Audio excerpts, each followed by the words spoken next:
മാന്യ പ്രേക്ഷകർക്ക് എന്റെ പ്രണാമം.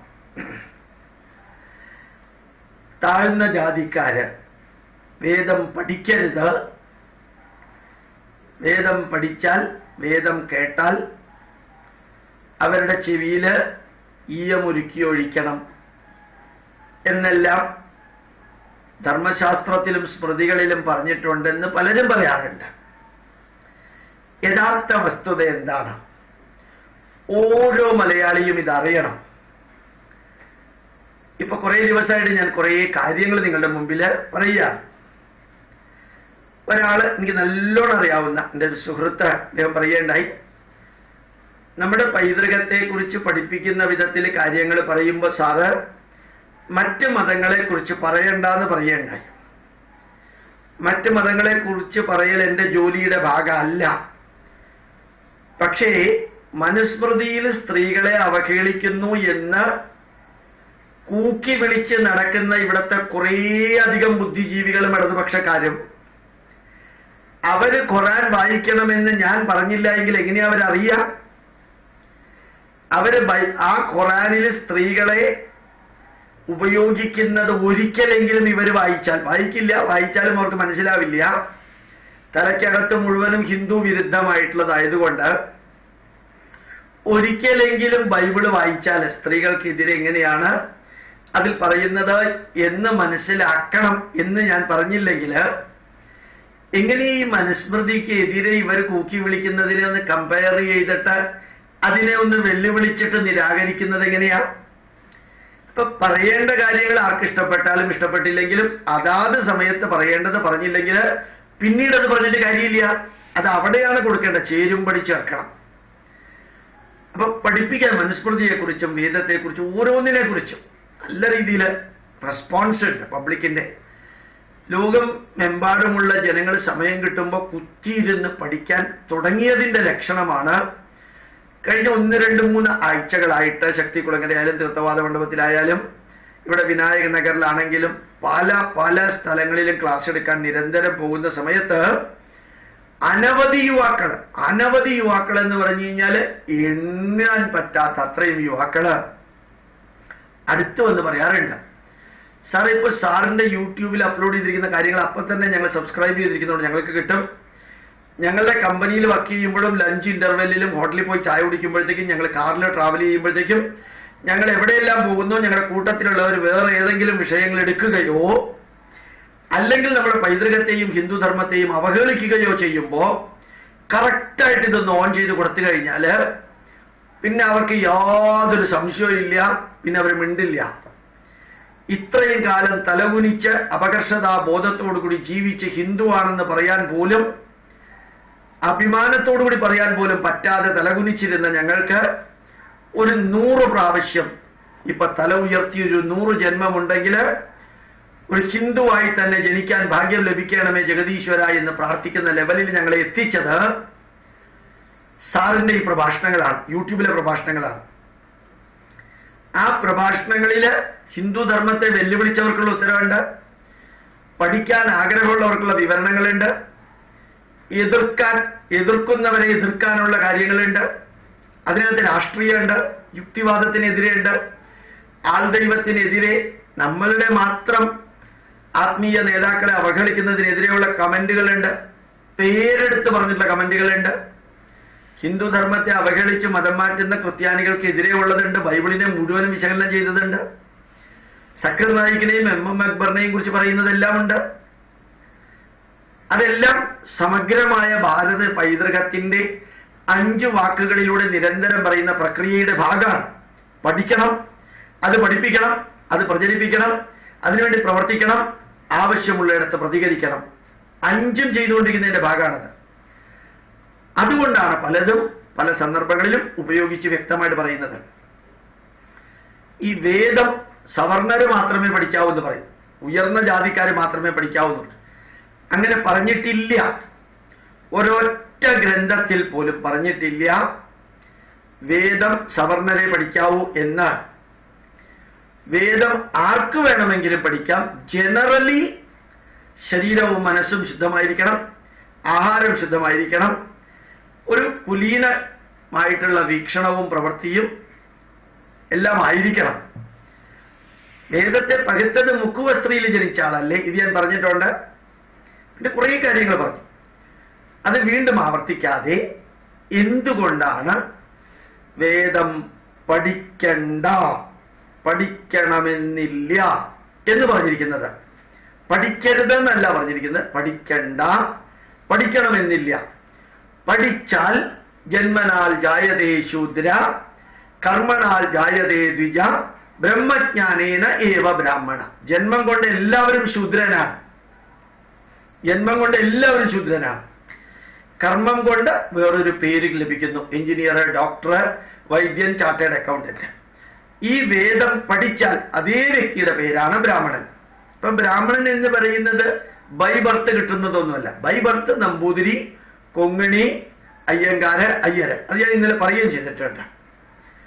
എന്തുകൊണ്ടാണ് വേദം പഠിക്കണ്ട എന്ന് പറയുന്നത്? പഠിക്കണ്ട എന്ന് പറയാൻ കാരണം അത് പഠിക്കാൻ എളുപ്പമല്ല. അതിലൊരു ചെറിയ തെറ്റ് വന്നാൽ അർത്ഥം തന്നെ മാറിപ്പോകും. നല്ലവണ്ണം വരയണമേ ഗുരുവായൂരപ്പ എന്ന് പ്രാർത്ഥിക്കുന്നതിന് പകരം നല്ല വണ്ണം വരയണമേ ഗുരുവായൂരപ്പ എന്ന് പ്രാർത്ഥിച്ചാൽ എങ്ങനെയിരിക്കും? ഒരക്ഷരവും മാറിയിട്ടില്ല, സ്പേസ് മാത്രം മാറി. പ്രേമിച്ചതോർത്തുകൊണ്ട് നടന്നു ഞാൻ എന്നുള്ളതിന് പകരം പ്രേമിച്ച തോർത്തുകൊണ്ട് നടന്നു ഞാൻ എന്നായാൽ എങ്ങനെയായിരിക്കും അർത്ഥം വരിക? ആശ്രമം സ്ഥാപിച്ചു എന്ന സ്ഥാനത്ത് ആ ശ്രമം സ്ഥാപിച്ചു എന്നായാൽ എങ്ങനെയിരിക്കും? ആവാഹനം ചെയ്തു എന്നുള്ള സ്ഥാനത്ത് ആ വാഹനം ചെയ്തു എന്നാണെങ്കിലോ? നിങ്ങൾ തന്നെ കേട്ടിട്ടുണ്ട് തമാശ രൂപത്തില് എലി വിഷം കഴിച്ച് കോഴി ചത്തു. ഇതൊന്ന് സ്പീഡപ്പ് പെട്ടെന്ന്. എലി വിഷം കഴിച്ച് കോഴി ചത്തു. കോമയും ഇല്ല, കുത്തും ഇല്ല, കോളണും ഇല്ല, സെമി കോളണും ഇല്ല. എലി വിഷം കഴിച്ച് കോഴി ചത്തു എന്നുള്ളതും എലി വിഷം കഴിച്ച് കോഴി ചത്തു എന്നുള്ളതും എല്ലാം വ്യത്യസ്തമായിട്ടുള്ള അർത്ഥ സന്ദേശങ്ങളാണ്. വേദമന്ത്രങ്ങളിലെ സ്വരം എന്ന് പറയുന്നത് വളരെ ഇമ്പോർട്ടൻ്റ് ആണ്. രണ്ടക്ഷരങ്ങൾക്കിടയ്ക്ക് ഉണ്ടാവേണ്ട സമയം മാത്ര കറക്റ്റാണ്. അങ്ങനെയാണ് വേദം ചൊല്ലേണ്ടത്. രണ്ട് വാക്കുകൾക്കിടയ്ക്ക് ഒരു മാത്ര, രണ്ടക്ഷരങ്ങൾക്കിടയ്ക്ക് അരമാത്ര, രണ്ട് വരികൾക്കിടയ്ക്ക് ഒന്നര മാത്ര, രണ്ട് ഋക്കുകൾക്കിടയ്ക്ക് രണ്ട് മാത്ര സമയം വേണം. ശരിക്കും വേദം പഠിക്കാൻ 12 വർഷം വേണം. ആ വേദത്തിന്റെ സമഗ്രമായ അറിവ് അത് തിരിച്ചും മറിച്ചും പഠിക്കണം. ശരിക്കും 64 അധ്യായങ്ങളുള്ള വേദത്തിൽ 64 അധ്യായവും പുസ്തകമില്ലാതെ ചൊല്ലാൻ പഠിക്കണം. സാമവേദം കംപ്ലീറ്റ് പഠിക്കണം. കൃഷ്ണ യജുർവേദാണെങ്കിൽ 40 അധ്യായവും പഠിക്കണം. അതാണ് വേദ പഠനം എന്ന് പറയുന്നത്. അത് വേദം പഠിക്കാൻ താല്പര്യമില്ലാത്തവരെ കൊണ്ട് ഇത് വേദം പഠിക്കപ്പിക്കുന്നത് എന്തിനാണ്? ശ്രീനാരായണ ഗുരുദേവൻ വേദം പഠിച്ചിട്ടുണ്ട്, ആരും എതിർത്തില്ല. ചട്ടമ്പി സ്വാമികൾ വേദാധികാര നിരൂപണം എന്ന ഗ്രന്ഥം എഴുതിയിട്ടുണ്ട്. അടിപൊളി ഗ്രന്ഥം എഴുതിയിട്ടുണ്ട്. ശരിക്കും സായിബാബയ്ക്ക് കുറേയൊക്കെ വേദം നല്ലോണം അറിയാം, ആരും എതിർത്തിട്ടില്ല. അപ്പൊ ഈ വേദമന്ത്രങ്ങളില് ഞാൻ എന്നും പറയാറുള്ള സ്വരം, ആ സ്വരം തെറ്റിയാൽ ഇന്ദ്രശത്രു, ഇന്ദ്രൻ എന്ന ശത്രു ഇന്ദ്രന്റെ ശത്രുവായി മാറും. ഇന്ദ്രന്റെ ശത്രു ഇന്ദ്രൻ എന്ന ശത്രുവായി മാറും. വളരെ സിമ്പിൾ, നിങ്ങൾക്ക് അറിയാവുന്ന ഒരു വരി പറയാം. ധിയോ യോ ന പ്രചോദയാ. അവിടെ ആ ന എന്നുള്ളത് വളരെ ശാന്തമായിട്ട് പറഞ്ഞു എന്ന് വിചാരിക്കാം. ധിയോ യോ ന പ്രചോദയാ, അർത്ഥം നേരെ ഓപ്പോസിറ്റായി. ശരിക്കും ധിയോ യോ നഹ പ്രചോദയാ, ഞങ്ങളെ അല്ലയോ ദേവചൈതന്യത്തെ പോലും പ്രചോദിപ്പിക്കുന്ന സൂര്യദേവ, ഞങ്ങളെയും പ്രചോദിപ്പിച്ചാലും ചൈതന്യവത്താക്കിയാലും ആ ഞങ്ങളെ എന്നുള്ളതിനാണ് നഹ വരിക. ആ വിസർഗമില്ലാതെ ശരിക്ക് ഉദാത്തമായി തന്നെ പറഞ്ഞു വിചാരിക്കുക. അപ്പൊ അരുത് എന്ന അർത്ഥം വരും. ന ഉപവിശതി, ഇരിക്കരുത്. ന ഘാതതി, ഭക്ഷണം കഴിക്കരുത്. ന ധാവതി, ഓടരുത്. ന ഉത്തിഷ്ഠതി, എഴുന്നേൽക്കരുത്. എന്നാ പറഞ്ഞാൽ അരുതെന്നാവും. ഒരക്ഷരത്തിൽ മാറ്റം വന്നാൽ, വിസർഗത്തിൽ മാറ്റം വന്നാൽ ദീർഘത്തിൽ മാറ്റം വന്നാൽ സഹ എന്ന് പറഞ്ഞു കഴിഞ്ഞാൽ ആണ്, സാ എന്ന് പറഞ്ഞാൽ പെണ്ണ. ദീർഘത്തിൽ മാറ്റം വന്നാൽ പെണ്ണായി, അവളായി. അവൻ എന്നുള്ളത് അവളായി, ദീർഘം മാറിയാൽ. അപ്പൊ ഇത്രയും കടുകിട വ്യത്യാസമില്ലാതെ വേദം പഠിച്ചു 650 വർഷം മുസ്ലിങ്ങളുടെ തീവ്രമായ കൊലപാതക ഭരണത്തിലും കൂടി ആ വേദത്തെ പ്രൊട്ടക്ട് ചെയ്തത് വേദപണ്ഡിതന്മാരാണ്. അവർ ബ്രാഹ്മണരാണോ അല്ലയോ എന്നുള്ളതൊന്നുമല്ല, വേദപണ്ഡിതന്മാരാണ്.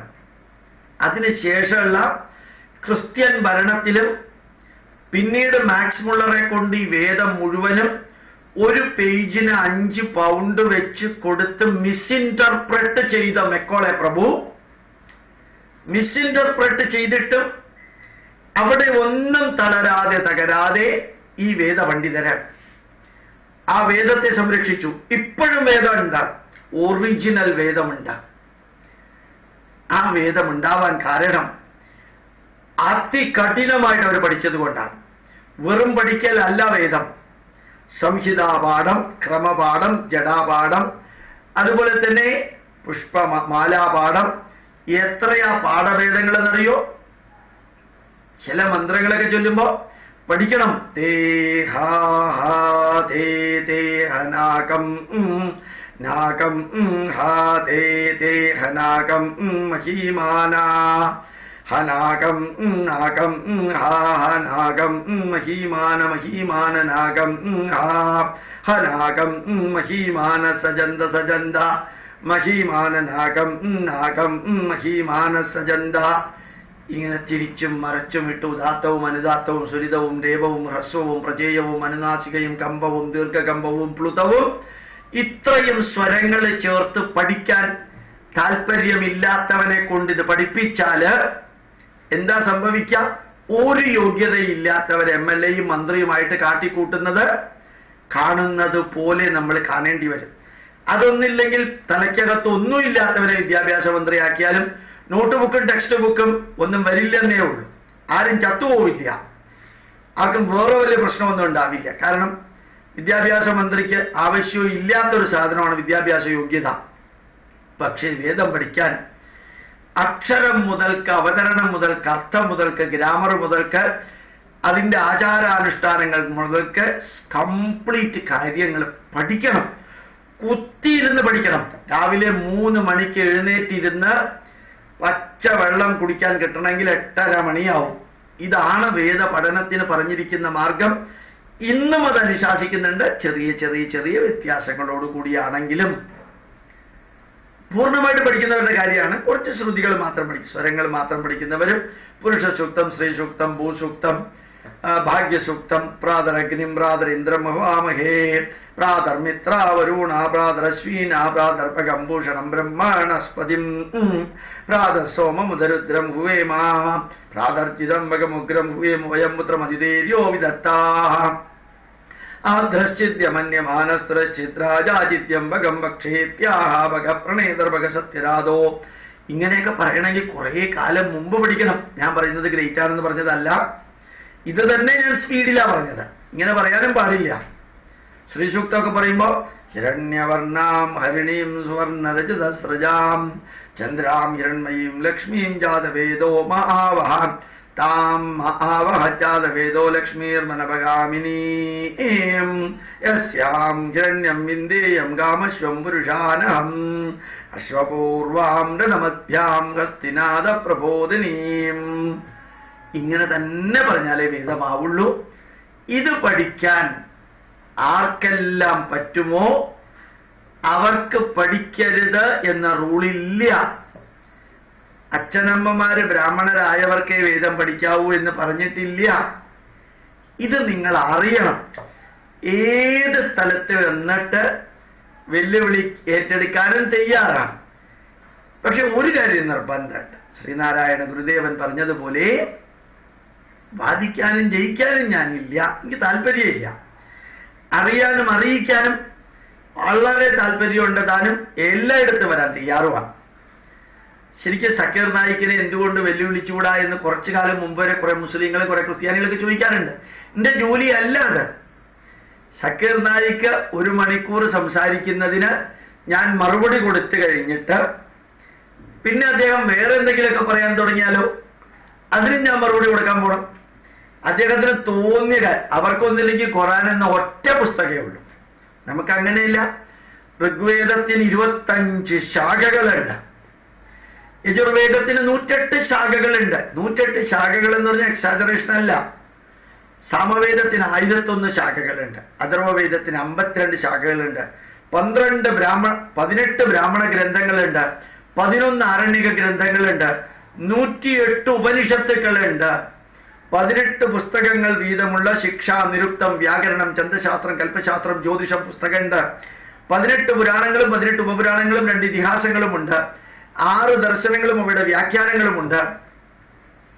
അർത്ഥശാസ്ത്രവും ധനുർവേദവും ഗാന്ധർവവേദവും ആയുർവേദവും സ്ഥാപത്യവേദവും തുടങ്ങിയ 5 ഉപവേദങ്ങളുണ്ട്.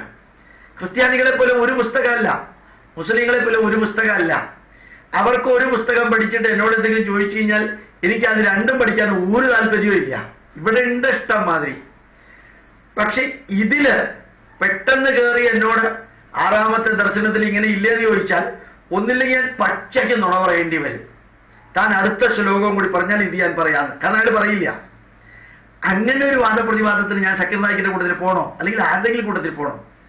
ഏതൊക്കെയോ വാക്കുകൾ ഉപയോഗിച്ച് പ്രജാപതി എന്ന് പറയുന്നത് യേശുക്രിസ്തു ആണെന്ന് പറഞ്ഞ് കോശി അബ്രഹാം അങ്ങ് പ്രജാപതി യാഗം എന്നൊക്കെ പറഞ്ഞ് പുരുഷയുക്തത്തെ കുറിച്ച് എഴുതാൻ തുടങ്ങി.